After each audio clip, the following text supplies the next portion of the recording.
Salut mon pote, aujourd'hui on se retrouve pour une vidéo analyse de Khamzat Chimaev. On va voir quelques vidéos d'entraînement, j'ai trouvé quelques shorts pas mal et ça va nous permettre d'avoir une analyse de Khamzat qui va tout bientôt combattre contre Strickland. Je ferai aussi celle de Strickland plus tard si j'arrive à trouver quelques vidéos de sa prépa physique. Mais en tout cas Khamzat, il y a pas mal de vidéos, elles sont pas mal intéressantes, il y a de quoi redire et ça c'est une très bonne chose. Avant qu'on commence, n'hésite pas à t'abonner, ce serait top. La toute première vidéo, c'est un short qui regroupe plusieurs vidéos de ses entraînements.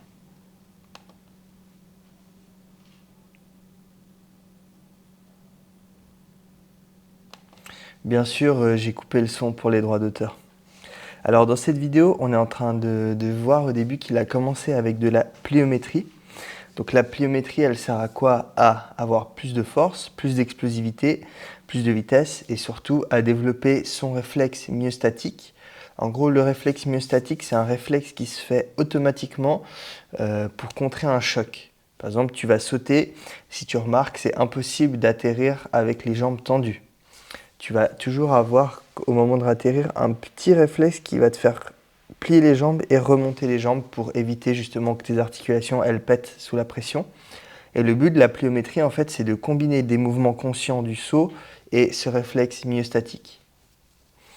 Et bien sûr, avant d'arriver à faire ce genre d'entraînement optimalement et sans te blesser, sans avoir de lésions qui se créent, il faut des gros niveaux de force de base. Donc un squat à au moins 1,5 fois à 2 fois ton poids du corps et un deadlift à 2 à 2,5 fois ton poids du corps.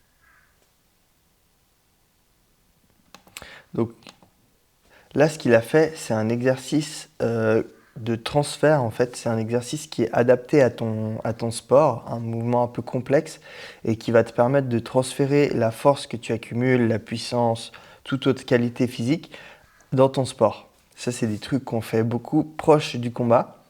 Parce que plus on est loin du combat, plus on va améliorer ce que tu fais moins dans ton sport et plus on se rapproche du combat de ta date, plus on va faire des mouvements qui se rapprochent de ton sport. Et là, il fait un mouvement pour la lutte, justement. Là, on le voit faire du deadlift classique, donc excellent mouvement, si ce n'est un des meilleurs mouvements dans la prépa physique. Tous les mouvements de base, de toute façon, ça va être la base de ta prépa physique. Comme le bench, par exemple, c'est la base en musculation pour les pecs. Et après, tu fais des machines, des trucs. C'est aussi le bench, la base des mouvements athlétiques. Le deadlift, c'est pareil. C'est un exercice qui est utilisé pour faire de la masse musculaire, mais c'est aussi un des exercices de base de la prépa physique qui va entraîner toute ta chaîne postérieure en force, tu peux le faire en explosivité, en vitesse, etc. Donc base de mouvement, il le fait et après il va transférer la force qu'il développe au deadlift sur de la pliométrie dans son sport, etc. Donc là il fait des clean and jerk. Il fait pas toute la phase depuis le bas du mouvement, mais il fait la partie haute au niveau des bras, des pieds, etc. Et après, il finit pour les épaules. Donc ça, c'est un bon mouvement pour l'explosivité du corps en général, un bon mouvement en force et un bon mouvement complet, on va dire, avec un pattern complexe.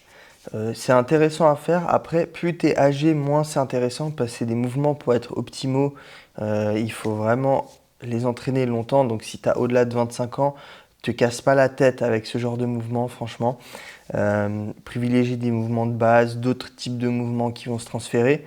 Si tu as en dessous de 25 ans, tu peux le faire en fait. Après, pour qu'il soit optimal et que tu puisses le faire lourd, là, il faudra peut-être passer une année à faire quasiment que ça, au moins 3 à 5 fois par semaine.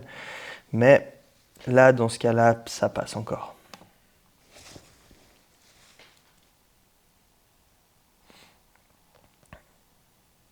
Donc là, il fait du landmine. En fait, il mélange le landmine qu'on fait en rotation pour les abdos et le développé que tu peux faire à un bras pour tout ce qui est force de transfert sur le striking. Donc c'est un mélange, enfin c'est un mouvement de nouveau complexe qui fait en vitesse, en explosivité.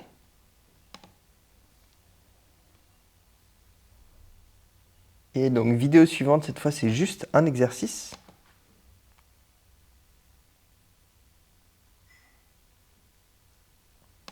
Donc c'est de nouveau ce clean and jerk qu'il fait.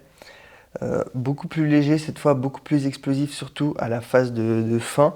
En fait, sur le premier mouvement, il faisait plutôt comme ils font les haltérophiles classiques, à développer la barre comme un développé militaire un peu plus explosif. Là, il le fait vraiment plus comme ce qu'on peut voir quand quand les lutteurs font leurs exercices, là où ils sautillent avec la barre en même temps, plus de cette dynamique-là pour développer plus de puissance en striking.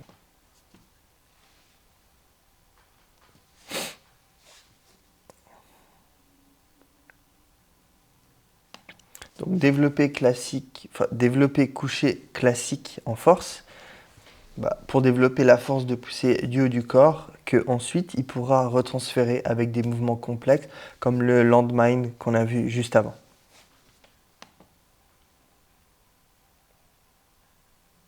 Là aussi, traction en force pour développer la force du dos, des bras, etc.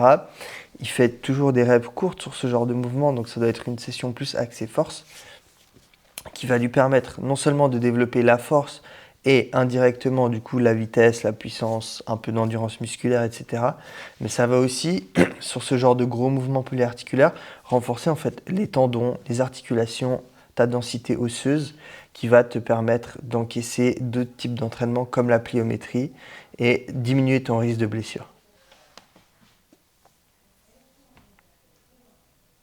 Donc là, il fait du deadlift avec une pause en bas, enfin du rowing pardon, avec une pause en bas, ce qui permet de mettre sur la phase de tirage plus d'impulsivité, donc plus de puissance. Il le fait plus léger cette fois, mais du coup beaucoup plus rapide, beaucoup plus axé sur la puissance. C'est aussi bien en force, tu peux le faire avec des poids plus lourds mais moins de reps. Là, il le fait un peu plus axé puissance. Je pense que cette séance, du coup, c'est un mélange de force et un peu de puissance, de transfert de force, etc. Donc là, il fait un exercice de rotation avec l'élastique en puissance, en tirage aussi. C'est surtout quand tu es en lutte et que tu veux tirer les bras du mec, etc. Tu es en phase de lutte, tu veux tirer le mec pour le déstabiliser et tout, cet exercice sert à ça. Du coup, là, le premier exercice, c'est un exercice pour développer la force des abdos et un peu de tirage aussi vers le bas avec la balle. Donc, c'est un exercice en puissance avec de l'explosivité. Et en parallèle, il fait du shadowboxing, donc il doit sûrement faire une sorte de circuit un peu plus cardio, un peu plus axé vitesse.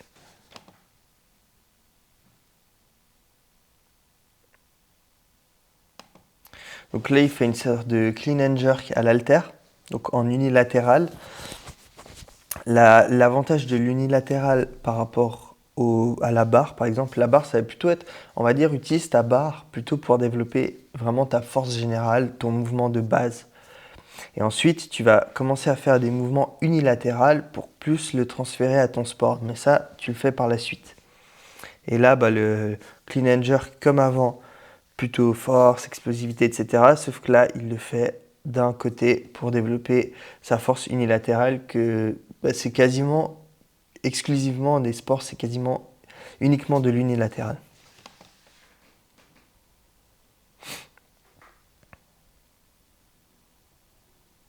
Donc un peu de tirage à la corde pour la force du dos, la force de grippe aussi. La corde, c'est très intéressant pour le grip justement.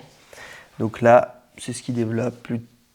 C'est pas spécifiquement un incontournable la corde, donc toujours bien si tu en as une sur le coude, comme ça tu peux faire un peu de force de grippe, etc.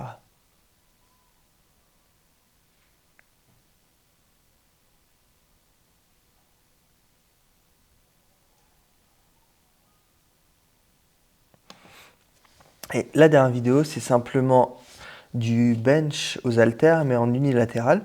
Donc, comme on a vu, il fait le bench avec la barre avant pour vraiment développer sa force.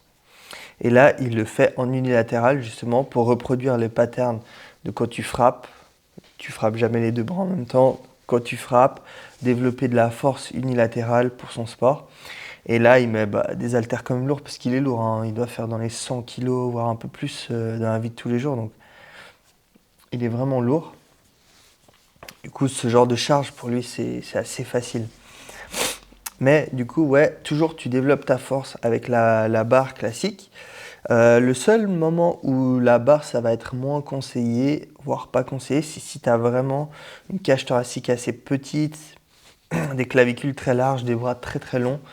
Ça va être plus contre-productif pour toi parce que tu auras des mauvais segments pour faire à la barre. Les haltères, ce sera mieux. Mais dans ce cas, tu fais haltères comme si tu fais à la barre, donc les deux en même temps.